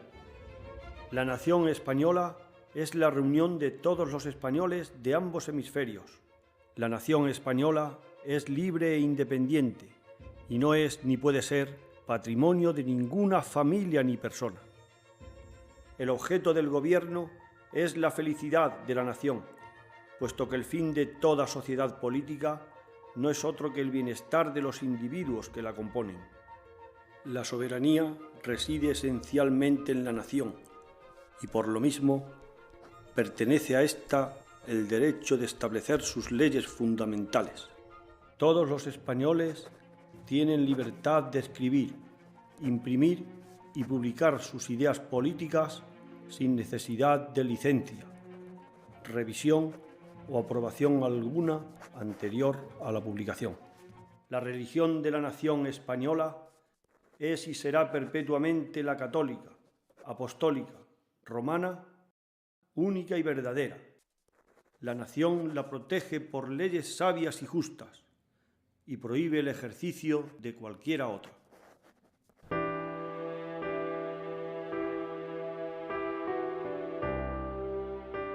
Inspirados en ese liberalismo, los diputados ilustrados extremeños acaparan la iniciativa en las Cortes. Entre todos aportaron más de 1.300 intervenciones a lo largo de 3 intensos años de actividad política. La región de Extremadura ha traído a las Cortes de Cádiz unos importantísimos personajes. Cura Muñoz Torrero, Calatrava o Fernández Golfín son nombres que a cualquiera que lea las actas de las sesiones de las Cortes los va a ir viendo repitiéndose y sobre todo va a ir recreándose en las magníficas piezas oratorias que hacían. Por lo tanto, Extremadura le ha dado a la Constitución nombres, ideas, deseos, vehemencia, decisiones, voluntades de que España se cambiase. Y de una manera curiosa, si los extremeños fueron los que parece que aportaron en la aventura americana muchísimo esfuerzo y singular esfuerzo, también hay que reconocerle que en la aventura de la libertad que iniciamos con la Constitución del 12 también aportaron muchísimo esfuerzo.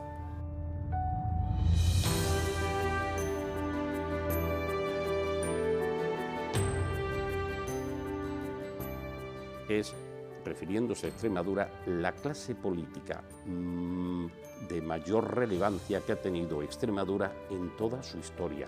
Jamás hubo una clase política que generó personajes tan relevantes y de proyección nacional como el periodo que va de 1808 hacia mediados del siglo XIX.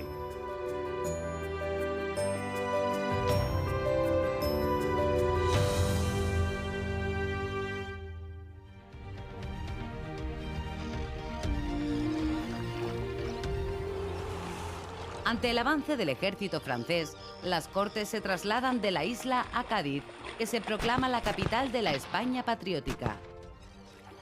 Con las bombas que tiran los valentones, hacen las gaditanas tirabuzones. El ejército de Extremadura, sumado a las fuerzas y defensas de la ciudad, impidieron que los franceses pudieran conquistarla. Al tiempo que los extremeños colaboran activamente en la defensa de Cádiz, un gaditano, el general Rafael Menacho, recibe la orden de dirigir la defensa de la ciudad de Badajoz, que está siendo asediada por los franceses. El general Rafael Menacho era un gaditano con muchos años de experiencia, con muchas campañas militares a sus espaldas, cuando es destinado a Badajoz. Ya había participado en numerosas escaramuzas por todo el territorio extremeño y se le encomienda el gobierno de Badajoz justo cuando el ejército francés pone asedio a la ciudad en 1811.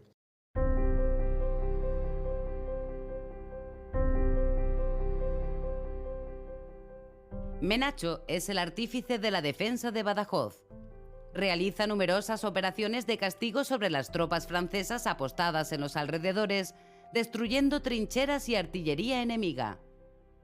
Pero desgraciadamente en una de esas salidas una bala de metralla disparada desde las líneas francesas le dio en el vientre y al cabo de pocos minutos murió. Solo unos días después de su muerte, Badajoz se rinde y los franceses toman la ciudad. Pero la presencia a poca distancia, en las cercanías de la Albuera del ejército francés, hizo que el ejército aliado tuviera que levantar el asedio y enfrentarse al ejército francés en los campos de la Albuera.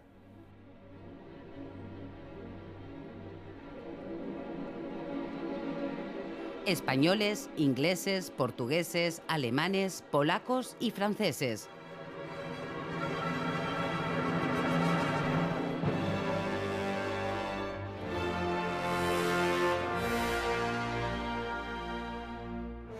$50.000 hombres se enfrentaron en una de las más cruentas batallas de la guerra. Una matanza que sembró de cadáveres los campos de la Albuera.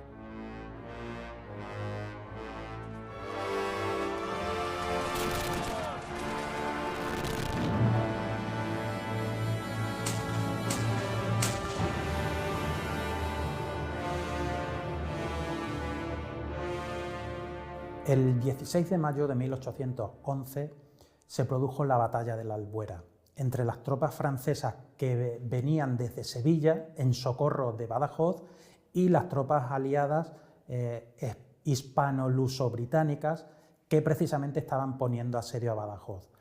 Se encuentran a poca distancia de esta ciudad, en la Albuera, a unos 20 kilómetros, y se produce una de las batallas más sangrientas de toda la guerra de independencia. Hay que tener en cuenta además que toda la batalla se produjo bajo una intensa lluvia. Llegó un momento en el que los dos ejércitos consideraron que habían ganado la batalla porque ambos habían logrado sus objetivos. Por tanto, es una batalla que no tuvo un vencedor claro. En 1812, el duque de Wellington es nombrado general en jefe de todas las tropas luso-anglo-españolas que tienen como objetivo reconquistar la península. El primer paso de ese difícil objetivo es la conquista militar de Badajoz. El 16 de marzo de 1812 comienza el asedio aliado sobre la ciudad pacense.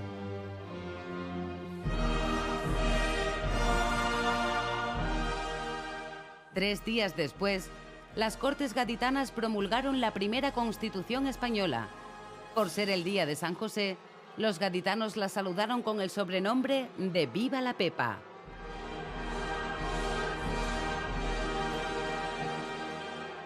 A raíz de ahí aparece una nueva institución en Extremadura, que es la Diputación Provincial de Extremadura. Como un modelo a seguir o como un modelo a tomar de referencia, se podía considerar perfectamente como un gobierno autónomo en ese momento.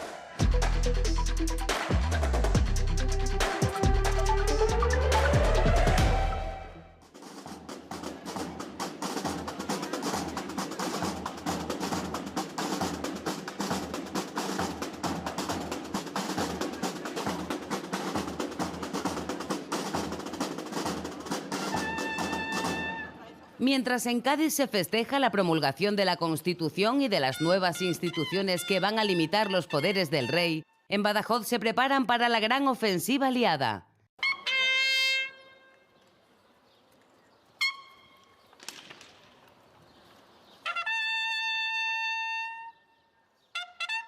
El asedio a la ciudad, el tercero que sufría, se prolongó durante un mes.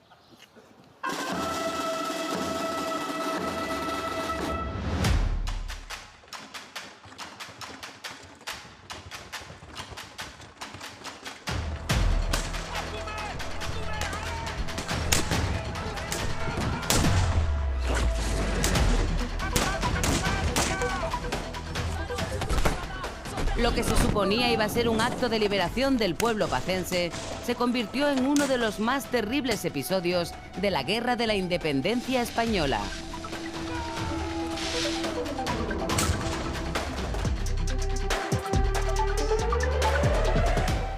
En 1812, los ejércitos aliados, compuestos por españoles, portugueses e ingleses, preparan la toma de Badajoz, que estaba bajo dominio francés.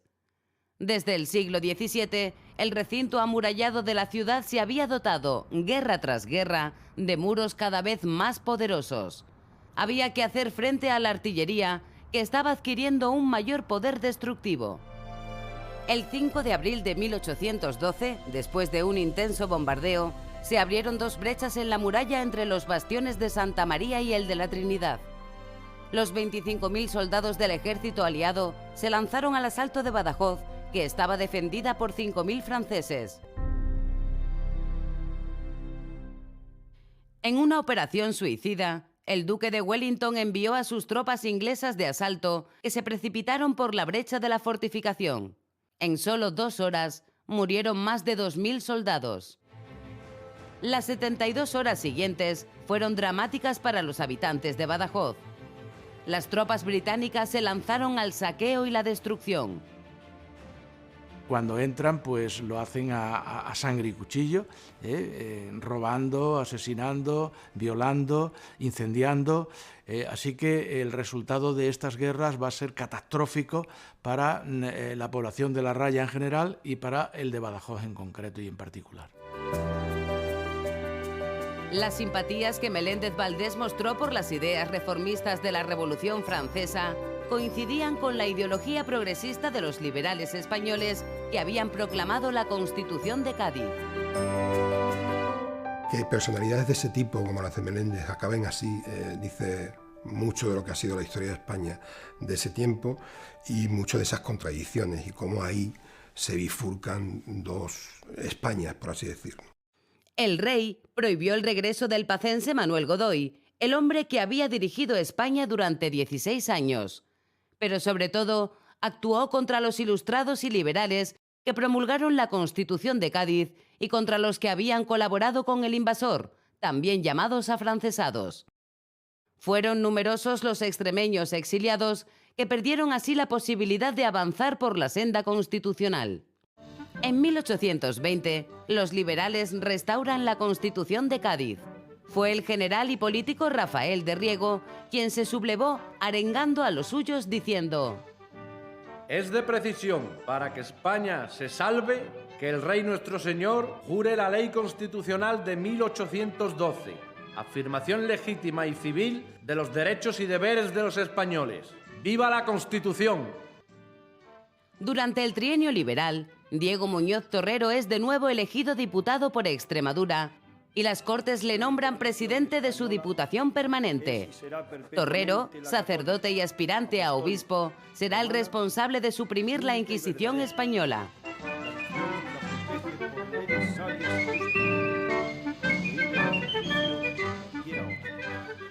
El emeritense José María Calatrava, que había participado activamente en la redacción de la Constitución, es puesto en libertad y nombrado ministro de Gracia y Justicia. En estos 3 años se impulsa la construcción del Estado liberal y con él se promueve una nueva división de España que estará formada por 52 provincias.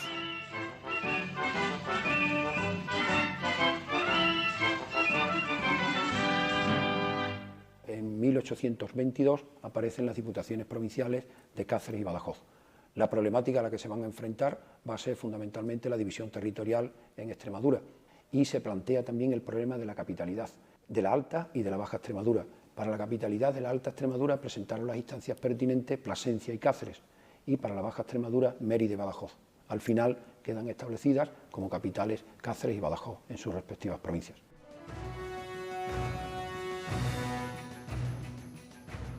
En 1823, Fernando VII conspira para recuperar el poder de rey absoluto.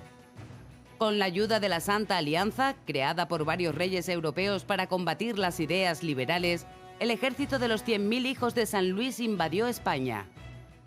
Para hacer frente a esa invasión, se nombró ministro de Guerra al general Francisco Fernández Golfín, otro destacado diputado de las Cortes de Cádiz.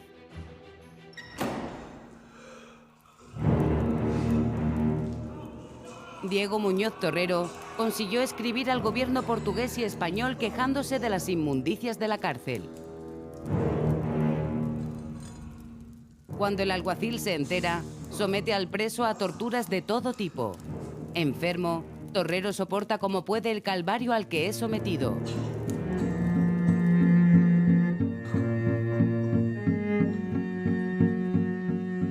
El cura no volverá a protestar. Ha perdido ya la esperanza. En 1831, el general Torrijos y un grupo de liberales intentaron restaurar la Constitución de Cádiz. Fueron fusilados por orden de Fernando VII. Entre los ajusticiados se encontraba el almendralejense Fernández Golfín. Su paisano, José de Espronceda, denunció aquel trágico episodio.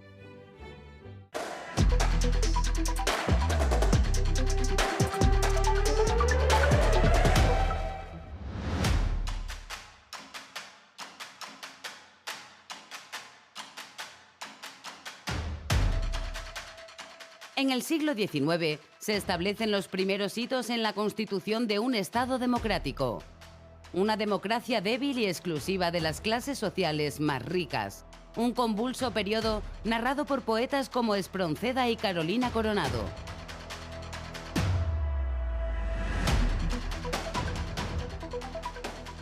En los 35 años de reinado de Isabel II ocurrieron 2 guerras carlistas, 3 grandes desamortizaciones, 2 golpes de Estado y se sucedieron en el poder 36 presidentes de gobierno.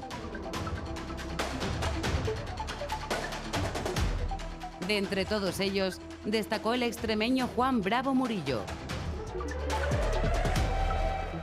La muerte de Fernando VII en 1833 abrió un nuevo periodo para la historia de España. Atrás quedaba el antiguo régimen, un tiempo en el que el poder del rey era absoluto. Estas disputas estuvieron condicionadas por la sucesión al trono. Fernando VII dejó como heredera a su hija Isabel II, pero el hermano del rey, Carlos de Borbón, reclamaba la corona por ser el primer hombre en la línea sucesoria. Esta disputa dio lugar a las guerras carlistas, un nuevo enfrentamiento civil entre españoles. Los carlistas defendían la continuación de la monarquía absolutista y el catolicismo más conservador. Los liberales, que muchos de ellos van regresando del exilio, instauran una monarquía parlamentaria apoyando a la reina Isabel II. Al tiempo que se desarrolla la guerra, los liberales obligan a la regente María Cristina a restablecer la Constitución de 1812 y nombran al emeritense José María Calatrava, un liberal que había estado en las Cortes de Cádiz, presidente del Consejo de Ministros de España. Bajo su gobierno se promulgó una nueva Constitución.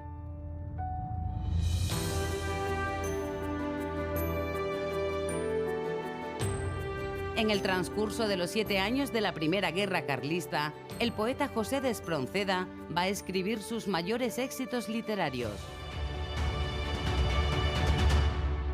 Los gobiernos liberales iniciaron procesos de modernización de la economía que tuvieron un gran impacto social en Extremadura. Las sucesivas desamortizaciones de los inmuebles y las tierras de la Iglesia Católica y de los ayuntamientos provocaron una convulsión en la región. La desamortización en Extremadura quizás sea el hecho económico estructural más importante que hubo en la región en el siglo XIX.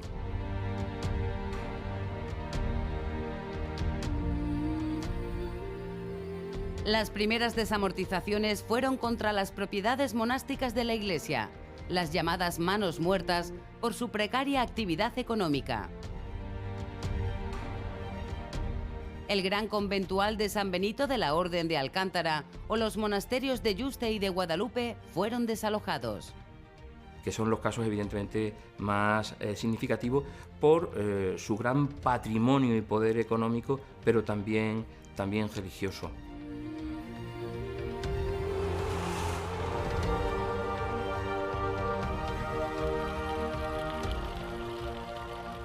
En Extremadura, la gran desamortización y posterior subasta pública la encontramos en el monasterio de Guadalupe.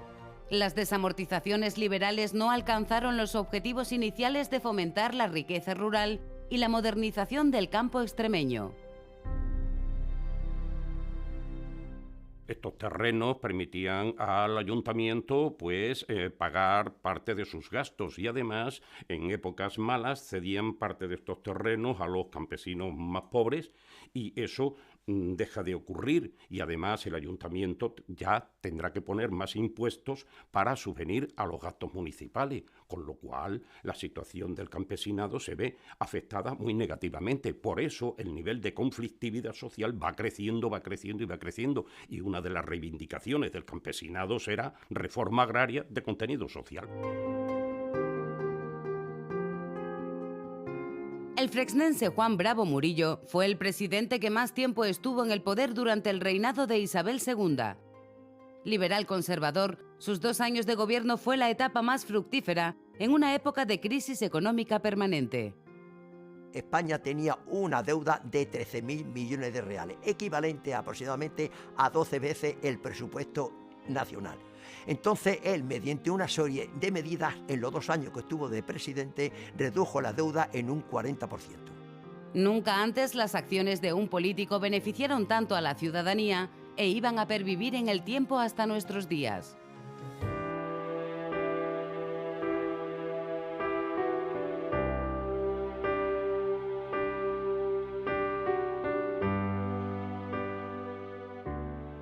Juan Bravo Murillo, que nació en 1803 en Fregenal de la Sierra, cuando la villa era todavía sevillana, pidió ser enterrado en su ciudad natal, que desde 1833 había pasado a ser municipio de la provincia de Badajoz. Es decir, que Bravo Murillo nació andaluz y murió extremeño. Tras su muerte, los restos mortales de Murillo fueron trasladados hasta Fregenal. El cortejo fúnebre, que atravesó parte de Extremadura, recibió honores en los municipios por los que pasaba. La gente de los pueblos lo paseaban en hombros por las calles, hasta que llegó a Fregenal, donde tardó 7 días en ser enterrado. Juan Bravo Murillo murió el mismo año que se proclamó en España la Primera República. Un periodo convulso y de conflictos sociales, pero también de avances tecnológicos y científicos.